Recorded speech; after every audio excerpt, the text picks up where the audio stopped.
Hey my friends, how are you doing? I hope that you're doing wonderfully. There's my heart, my love, my support, my prayers go out to y'all and to the rest of the world. I see there's a lot of challenge out there, and there's a lot of potential for fear. There's a lot of potential for anxiety. Same here with the lockdown. There's been lots of fear with different places, different things going on. I wanted to share something with y'all, bring a different little perspective. I wanted to share some things about me and about what I've been doing these past few years that not many people know, not even my family. The last several years of my Marine Corps career, 2015, 2016, were the darkest years of my life. Not due to the Marine Corps, due to unhealthy habits and unhealthy ways of living that I had been doing over the years that had kind of come home to roost. Alcohol, something that I didn't really acknowledge at the time. I wasn't drinking every day, so I didn't think of myself as an alcoholic. But most every weekend, I would say, oh, okay, I'm not going to do it like that next weekend, or oh, I've got something to do tomorrow, I'm not going to get drunk. Then I'd feel the shame, I'd feel the hangover, I'd miss what I was supposed to do, I wouldn't be top performing, I'd feel this guilt, feel this frustration. Unhealthy sexuality, I've shared about that a little bit before. Again, these little patterns, these little habits that I had created that I didn't realize were controlling me. Sexting, casual promiscuous sex, unhealthy sex, pornography.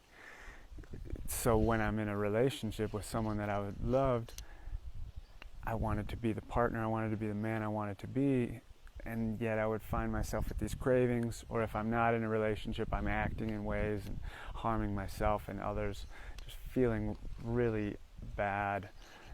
It was a period of depression, a period of shame, a period of hopelessness, of feeling like I'm living two lives, because there's part of me, the me who knows who I am, the man that I am, the friend, the partner, the Marine, the person going out and assisting and helping others.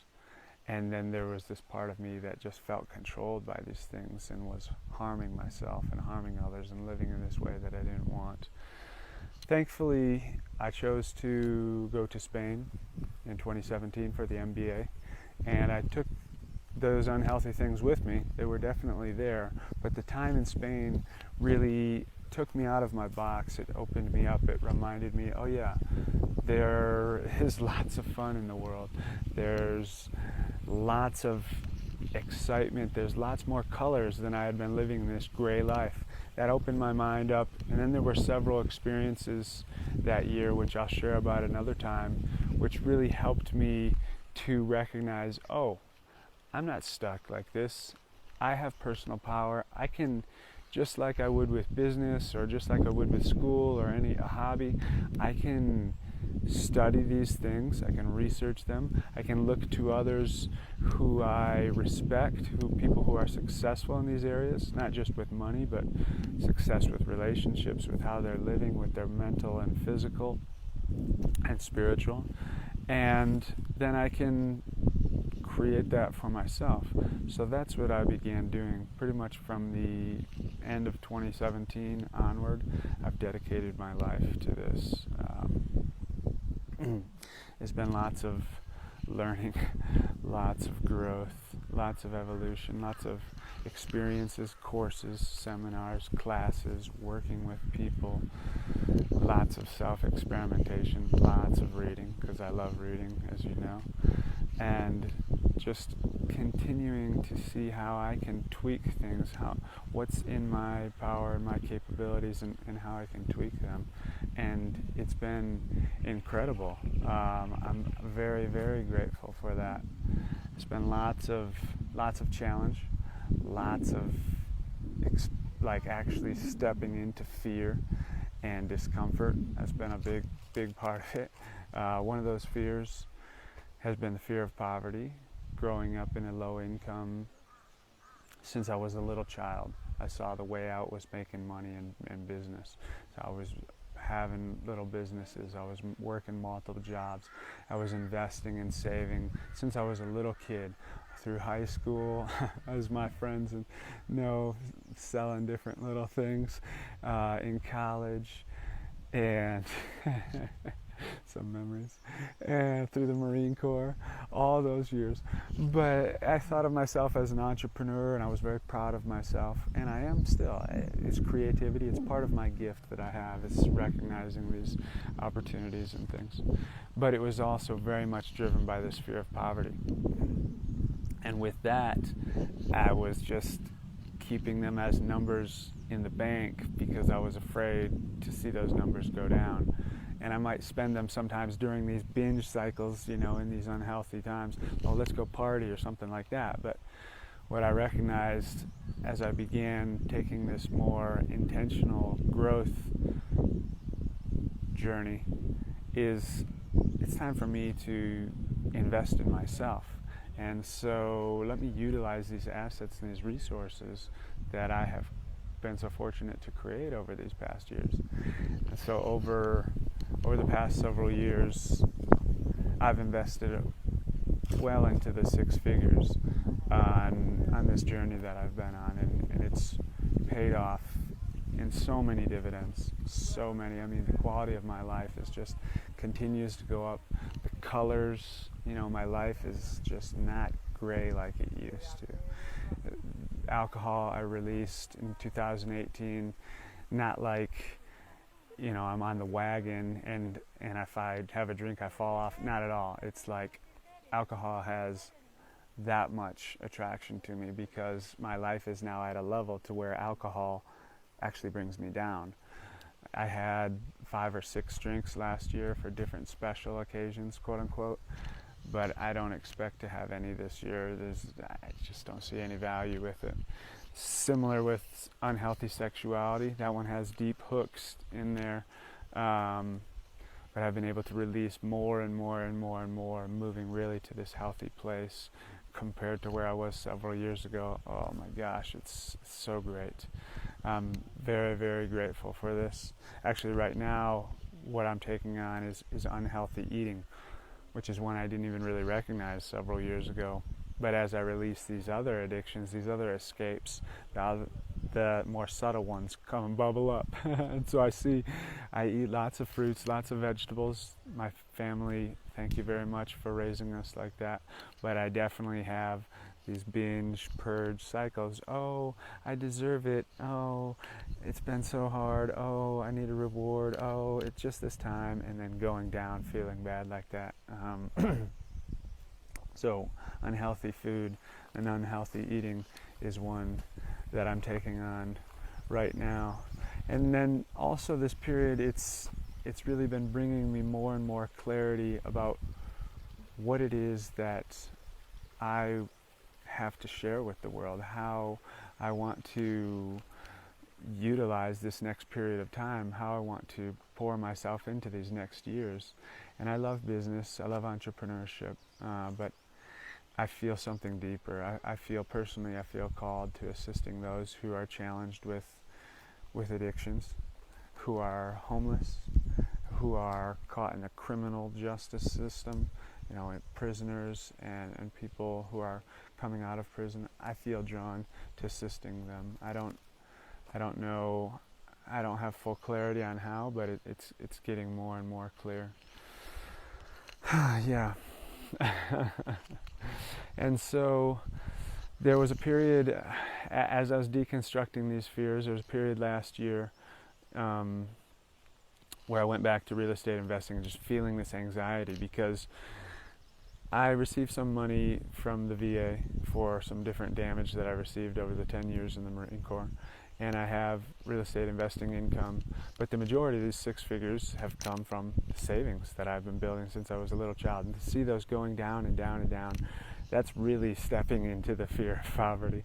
And thankfully, during this time, as I've been exploring, learning, and deconstructing, reconstructing, as I'm getting more and more aligned with myself, my confidence, my personal power is stronger and stronger. I'm less and less controlled by the conditioning of society of saying, oh, it's all about money, it's all about buying things, like that sort of thing. I'm more and more confident that when the time comes when it's time for me to create financial abundance, I'll be able to do that because I have all of these different abilities and power inside of me. And I'm also less and less controlled by that fear. But there was a period last year as my savings were really dwindling down where I went back to real estate investing and did that for a few months, and then I said, nah, I have to be true to myself. This is not the time for me for working with real estate. I'm feeling called to service. I'm feeling called to this exploration. So I stopped and continued with what I'm doing, which you see now. Later in the fall, I made a decision that the me of several years ago would have like, are you going crazy? And this is humility for me to share this with you, but I chose to carry a balance on several credit cards for several big expensive experiences and purchases that I did that were focused on self-growth. And up to that point, I had never in my life carried a balance on a credit card ever. It's not something I would comprehend. Definitely not when I'm not really working and bringing in money. But I checked in with myself and I said, this feels aligned. These are opportunities that I may not have another time, and I want to continue going deeper, and so I chose to do that. And for sure, if I had not attended those different experiences and gotten that learning and that inner growth, I would not be here in India right now. And this time in India has just been another facet of this transformation, really deepening different areas. I came to India for two reasons. The first was I've been very fortunate to have a multitude of different experiences in my life, and I've volunteered and done service on the side for many years, Big Brothers Big Sisters for over 9 years. What up, Joey? But I've never done it for an extended period strictly focused on that, and I wanted to do extended time without making money, without focusing on personal growth and lots of learning, just strictly serving and assisting other people, get that into my DNA. Of course, I could do that in the United States, but the second reason that I chose to come to India is because I wanted to come to an environment, to a culture, to a place that is as far outside of my norm as possible. So that will help take down even more preconceptions, even more judgments, even more blind spots that I have in my mind that I don't even realize because I live in this incredible country, the United States, that's very different in many ways. Not better, definitely not better, different. I'm not saying one is better than the other. As my year in Spain really showed me, things that I used to think of as silly by the way that people would live over there, after a few months I was like, whoa, I'm actually finding lots of value from this. So I wanted to do that in an extreme place like India. And that has definitely been occurring. It's been great in many different ways. And now we have this corona situation, which continues to just add more discomfort. And as I mentioned earlier, stepping into discomfort is something that I have found for myself, as well as learning from these more advanced people, ways to grow. And so I just came out of an experience several days ago. Last week I put myself in a retreat in my little unheated room here in the Himalayas.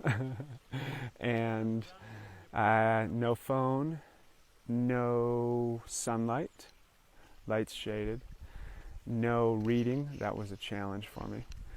No sexuality, physical or mental of any kind. And that was actually, several years ago, that would have been a real challenge. And that was actually almost nothing. No food, no human interaction, and no water. No water, no food, no water. That's, the name for that is dry fast. I have been fasting regularly every month for several years.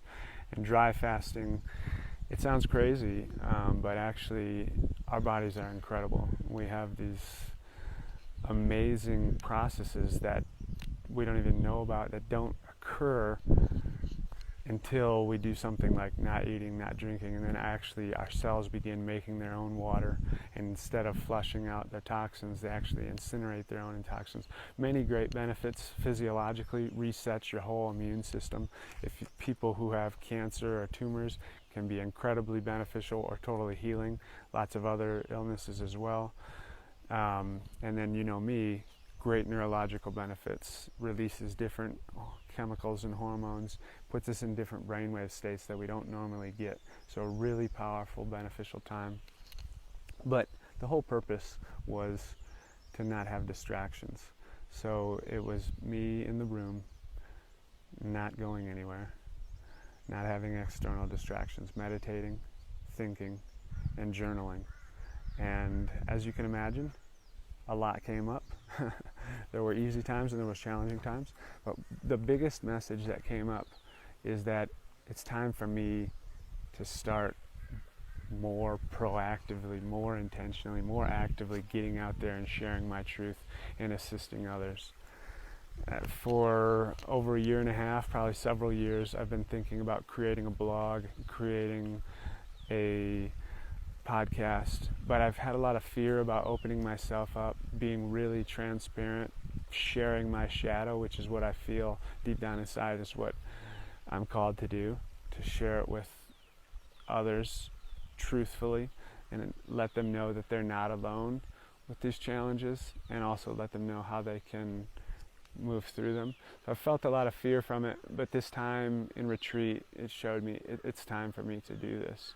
And so that's my intention moving forward, is get a little laptop or an iPad with a keyboard, and begin writing long form forum posts about, not just about my personal journey, but also adding in all of these tools, these ways of thinking, all of this information that I've learned that has assisted me in transforming. And I really see it as a great time with what we have going on with Corona, where there's lots of fear, there's lots of uncertainty. Well, there's always been uncertainty, now it's just more clear. And there's also lots of time. People have time. So I feel called to do that. I would like to create a podcast in the future, and then moving forward, continue doing what I've been doing, which is doing some talks and classes and things here while I'm here, and then when I return to the West, being even more proactive with that, speaking to more people, I would like to create, events for homeless and for people like that who they're not able to afford to go to other experiences. And that brings me to the final little piece of humility, of stepping into discomfort. Oh man. Which is to share my my situation and let you know that if you would like to assist me, I would greatly appreciate it. If there's someone out there who can assist me creating the blog, I'd like to add a forum there and podcast as well, like I said. I would love that. It's not really in my wheelhouse, not something that I intend to spend lots of time on, but I'd like to create it, and I'm not really in a place financially to repay for that currently. And if what you see with me or what you hear from me is inspiring, or you resonate with it and you feel the desire to share your finances with me, I will 100% utilize those towards things that assist me in assisting others, or assisting others directly. First and foremost would be getting a little laptop or an iPad with a keyboard to begin writing these long form forum posts, because writing on the phone is not so great. And of course, anything that I receive in my life, anywhere, from work, anything, I always set aside 10% and I share that with others. You guys came out hard with the fundraiser on my birthday for my hair, I was incredibly impressed. And that's an example. I added another $1,100, so we gave over $2,000 to my hair during that time for Sister Lucy and those incredible children to continue doing what they're doing. And it might sound like, what's Sam talking about? He's talking about he's carrying a balance on credit cards. He's talking about he would like assistance getting an iPad, but he's giving $1,100 to my hair. Absolutely. That's I set aside 10%. That's a part of a bigger principle, one of the many principles that I've discovered during this time, which is that things that are really beneficial in the long term often seem unattractive in the short term, and vice versa. Things that are very attractive in the short term are actually very harmful in the long term. So we can look at that with diet, for example. In our current society, the things that often taste very addictive because they've been manipulated by big business actually have very harmful long-term effects. Or with exercising's long-term effects very beneficial, but the feeling initially of getting off the couch and feeling that burn in our muscles unattractive. We can look at this principle in every aspect of life. In relationships, having that painful, uncomfortable talk, but truthful talk, maybe unattractive in the short term, but really helps the relationship in the long term. Business, the same, investing in research and development versus focusing on short-term profits and polluting the environment or something. And also with finances, short-term spending and hoarding versus investing in ourselves and sharing with others.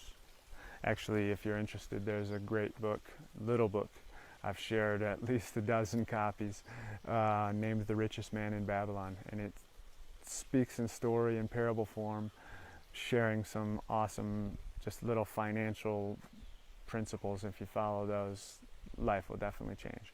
But anyways, thank you very much for your time, for watching this, for being my friend, because that's what the support that I get from you guys, not talking about financial, the support that I get from just people letting me know that this stuff resonates.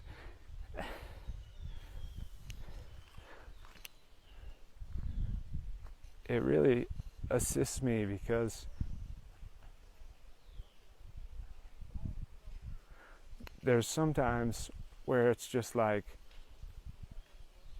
I'm out here on my own, and there's not a lot of people that I have met doing it the way I'm doing it, and it can be hard also moving and things, to have real deep community. And I'm single right now, so sometimes it feels like I'm in an echo chamber, like, am I just being ridiculous? Am I just making life hard for myself?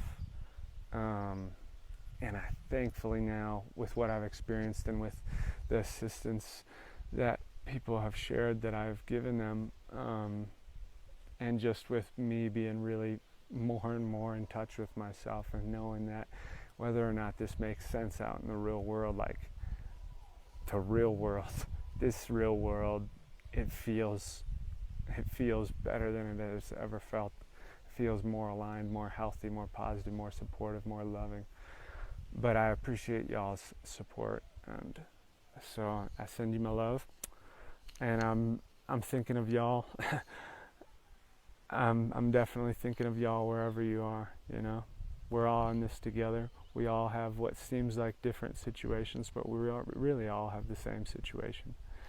Everyone in the world, we want love, we want security, we want community, we want something that fulfills us. Love you guys.